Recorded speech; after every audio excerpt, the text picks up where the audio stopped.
Hello friends, competitors academy channel पर आप सभी का स्वागत है।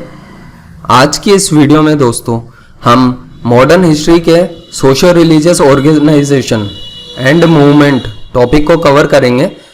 ये इस टॉपिक का सेकंड पार्ट है और अगर आपने इसका फर्स्ट पार्ट को नहीं देखा है तो आप आई बटन पर क्लिक करके उसका फर्स्ट पार्ट देख सकते हैं। वीडियो में आगे बढ़ने से पहले मैं आपको बताना चाहता हूं कि ये हमारे एक initiative one guaranteed question in UPSC prelims 2020 का पार्ट है, तो आप इस वीडियो सीरीज के साथ बने रहें। तो चलिए दोस्तों, अब वीडियो को स्टार्ट करते हैं। धर्म सभा 1830 में राधाकांत देव ने स्टार्ट की थी। राधाकांत देव धर्म सभा के फाउंडर थे। अब ये ऑर्गेनाइजेशन का पर्पस क्या था? एक्चुअली इनका पर्पस सिर्फ ब्रह्म समाज के अगेंस्ट जो है एक्शन लेना था। तो ये क्योंकि इनका नेचर जो था धर्म सभा का, ये जो राधाकांत देव चला रहे थे इस ऑर्गेनाइजेशन को, ये एक ऑर्थोडॉक्स नेचर की ऑर्गेनाइजेशन थी। तो जो पहले से पुराने रूढ़िवादी प्रिंसिपल्स चले आ रहे थे हिंदू सोसाइटी में, उनको ही ये सपोर्ट कर रहे थे। जैसे कि राजा राम मोहन रॉय ने सती प्रथा के अगेंस्ट आवाज उठाई थी, विडो रीमैरिज पे बात की थी, कास्टिज्म के ऊपर बात की थी। तो ये क्या है कि वो जो पुराने प्रिंसिपल्स चले आ रहे थे उन्हीं को चलते रहने देना चाहते थे। तो अभी नेक्स्ट यही लिखा हुआ है इसमें, इमर्ज्ड टू काउंटर ब्रह्म समाज aimed at protection of orthodoxy, condemned radical and liberal reforms and held in the spread of western education. तो ये इन सब चीज़ों के अगेंस्ट जो है एक्शन लेना चाहते थे। जैसे कि ब्रह्म समाज हो गया तो ऑर्थोडॉक्सी मतलब कि जो रूढ़िवादिता थे उसके प्रोटेक्शन करना हुआ, या फिर जो भी नए रेडिकल विचार आ रहे थे, फ्रीडम ऑफ स्पीच और इस तरीके के, उनको जो है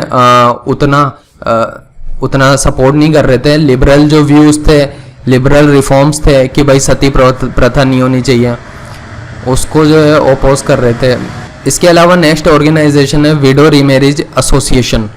ये किसने स्टार्ट की थी? ये स्टार्ट की गई थी विष्णु शास्त्री पंडित के द्वारा 1850 में। आपको बताऊं तो उस टाइम पे क्या होता था, 1850 के बीच में ये विडो रीमैरिज की ऑर्गेनाइजेशन इसलिए बनी थी क्योंकि विडोज की कंडीशन बहुत बुरी थी उस टाइम पे। उनकी एक्चुअली क्या है कि जब या तो उनको सती होने पे मजबूर कर दिया जाता था उनके हस्बैंड की डेथ के बाद, या फिर उनकी लाइफ बहुत बुरी कंडीशन में हो जाती थी। उनको वापस से रीमैरिज के लिए सोसाइटी का समर्थन नहीं था। इस वजह से जो है विडो रीमैरिज एसोसिएशन उस टाइम पे बहुत ज़्यादा प्रोपेगेट हुई थी। और ये अभी विष्णु शास्त्री पंडित ने भी ये ऑर्गेनाइजेशन स्टार्ट की थी 1850 में, जिसका नाम था विडो रीमैरिज एसोसिएशन। यूपीएससी इन सभी ऑर्गेनाइजेशन से क्वेश्चन पूछ रही है दोस्तों। जो इम्पोर्टेंट फाउंडर पर्सन होता है उसका नाम तो पूछती है, कभी कभी से को फाउंडर पर्सन का भी नाम पूछ लेती है। ठीक है, तो आप याद रखें इनके नाम। एक इसके बाद में एक राधा स्वामी मूवमेंट चलाया गया था। ये 1861 में चलाया गया था। 1861 में राधा स्वामी मूवमेंट, इसमें कौन कौन इंपॉर्टेंट पर्सन थे? जैसे कि तुलसी राम थे। मूवमेंट आगरा में चलाया गया था, ये बात ध्यान रखना। आगरा में राधा स्वामी मूवमेंट चलाया गया था। और तुलसी राम जो है इसके एक खास मेंबर थे। शिव दयाल साहेब, ये जो शिव दयाल साहेब थे ये भी एक इम्पोर्टेंट पर्सन थे, साथ साथ तुलसी राम थे। और ये जो मेन फाउंडर पर्सन थे इसके, वो थे स्वामी जी महाराज। स्वामी जी महाराज जो है इसके फाउंडर थे। जबकि इस ऑर्गेनाइजेशन को एक्चुअली आगे बढ़ाने में, राधा स्वामी मूवमेंट को जो है आगे बढ़ाने में तुलसी राम और शिव दयाल साहेब का बहुत बड़ा रोल था। अब इसमें होता क्या था, ये गुरु की महिमा में बहुत बिलीव करते थे। एक्चुअली जो गुरु है, गुरु शिष्य प्रथा टाइप से होता है, उसको बहुत सपोर्ट करते थे।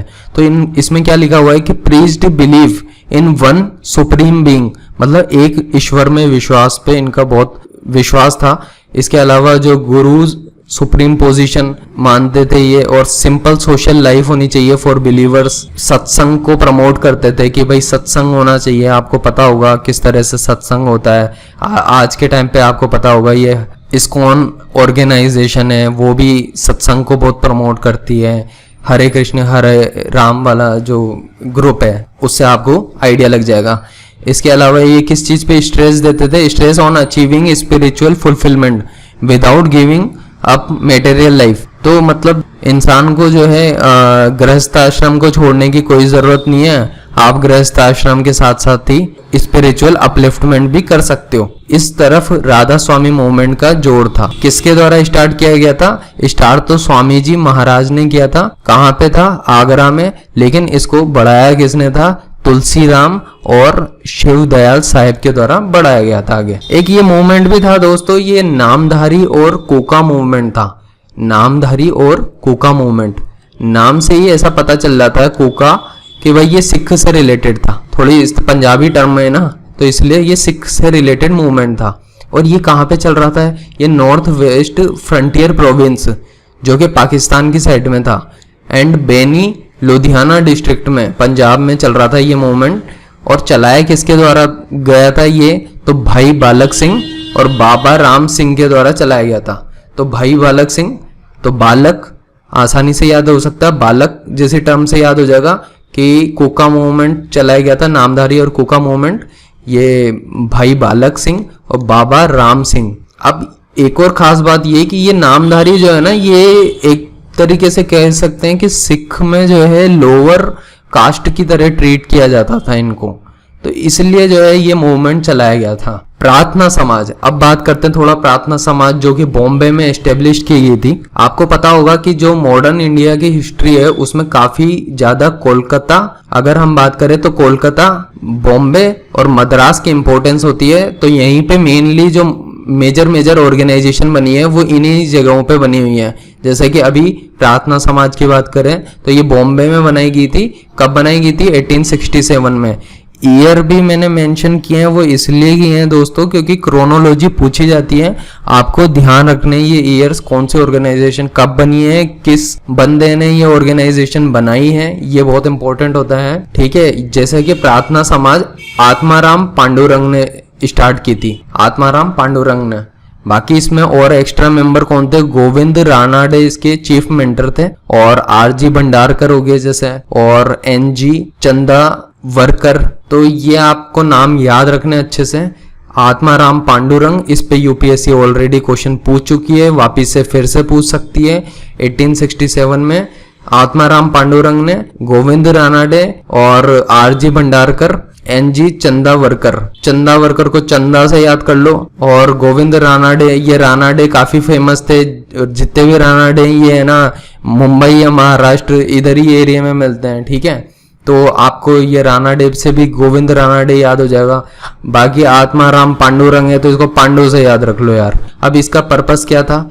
Worship and reform of society through emphasis on monotheism, uplift of women, abolition of caste discrimination and religious orthodoxy. Monotheism मतलब एक ही ईश्वर में आस्था रखना, उसको बहुत प्रमोट किया। इन्होंने जो है वुमेन्स के अपलिफ्टमेंट के लिए काम किया। इसके अलावा इन्होंने एबोलिशन किया किसका? कास्ट डिस्क्रिमिनेशन जो होता था महाराष्ट्र में, और रिलीजियस ऑर्थोडॉक्सी, तो जो भी रिलीजियस ऑर्थोडॉक्सी जो कि रूढ़िवादिता थी जो चली आ रही थी पहले से, उसके अगेंस्ट इन्होंने आवाज उठाई। तो इसमें ये सब मेन मेंबर थे, और ये प्रार्थना समाज के बारे में आर्टिकल हो गया। इंडियन रिफॉर्म एसोसिएशन, ये जो है ऑर्गेनाइजेशन 1870 में कैलकाटा में केशव चंद्र सेन के द्वारा चलाई गई थी। अभी अभी थोड़ी देर पहले हमने पढ़ा कि केशव चंद्र सेन तो जो है ब्रह्म समाज से जुड़े हुए थे। अभी इन्होंने ही जो है इंडियन रिफॉर्म एसोसिएशन भी स्टार्ट की थी। केशव चंद्र सेन के बारे में स्पेक्ट्रम की बुक में आपको देखने को मिलेगा। एक बड़ी मज़ेदार बात है कि इन्होंने ये सब रिफॉर्म एसोसिएशन बना रखी है। देखो ये चाइल्ड मैरिज के अगेंस्ट में इन्होंने आवाज़ रेज की थी, पब्लिक ओपिनियन बनाई, ठीक है, और upliftment of social status of women पे बात की, टू लीगलाइज किया इन्होंने ब्रह्म type of marriages. But finally दोस्तों इन्होंने जो है ना अपनी बेटी का विवाह जो था वो एक राजा के पुत्र से जो है बहुत कम एज में 13 साल की उम्र में ही कर दिया था। तो ये बड़ी एक इंटरेस्टिंग बात थी। इसी बात को देख करके कुछ जो इनके साथ के जो इनके डिसिपल्स थे उन्होंने साधारण ब्रह्म समाज बनाया था, तो जो कि जिसके बारे में भी पहले बताया हुआ है मैंने। एक परमहंस मंडली थी, ये भी महाराष्ट्र में बनी थी। कब बनी थी? 1849 में बनी थी। तो 1849 में महाराष्ट्र में जो ये परमहंस मंडली थी, इसके जो मेन थे संस्थापक वो थे ददोबा पांडुरंग, मेहताजी दुर्गाराम। ये बड़ी इंपॉर्टेंट बात है कि महाराष्ट्र की फर्स्ट सोशियो रिलीजियस ऑर्गेनाइजेशन थी जिसका नाम परमहंस मंडली था, और किसके द्वारा? ददोबा पांडुरंग और मेहताजी दुर्गाराम के द्वारा बनाई गई थी ये ऑर्गेनाइजेशन। और इनका एम्फेसिस था unity of God head and against caste rules. तो इन्होंने भी कास्ट रूल्स के अगेंस्ट आवाज उठाई थी। ठीक है, एक और कास्ट मूवमेंट से रिलेटेड जो है ना दोस्तों, एक और ये इंपॉर्टेंट हुआ था मूवमेंट उस टाइम पे, जो कि ये सत्यशोधक समाज की फॉर्म में आया था। किसने स्टार्ट किया? ये ज्योतिबा फूले ने पुणे में स्टार्ट किया था 1873। हम इसको कास्ट मूवमेंट की एक पूरी प्रॉपर वीडियो बनेगी, उसमें इस टॉपिक को अच्छे से डिटेल में कवर करेंगे। बाकी ये ध्यान रखना कि इन्होंने गर्ल्स एजुकेशन के लिए काफ़ी सारे स्कूल्स बनाए और कॉलेजेस बनाए, ऑर्गेनाइजेशन बनाए। इनकी जो वाइफ थी, ज्योतिबा फूले की वाइफ जो थी, उन्होंने भी इसमें काफ़ी पार्टिसिपेशन किया था। सत्यशोधक समाज जो कि 1873 में बना था, तो इसमें काफ़ी उनका भी रोल था। दोस्तों इस वीडियो में इतना ही था, और वीडियो की पीडीएफ जो है आपको हमारे टेलीग्राम चैनल के लिंक जो कि डिस्क्रिप्शन बॉक्स में आपको दिया जाएगा उसमें मिल जाएगी, और आप किसी भी तरह की क्वेरी पूछ सकते हो हमसे कमेंट बॉक्स में लिख करके। बाकी इसके अलावा अगर आपको वीडियो दोस्तों पसंद आई हो तो आप वीडियो को लाइक करें, चैनल को सब्सक्राइब करना ना भूलें, और इसी तरीके की 1 क्वेश्चन की गारंटीड सीरीज को कंटिन्यू किया जाएगा, और सभी सब्जेक्ट से बहुत जो इम्पोर्टेंट क्वेश्चन है आने की जो हाई प्रोबेबिलिटी संभावना है वो सबको कवर किया जाएगा।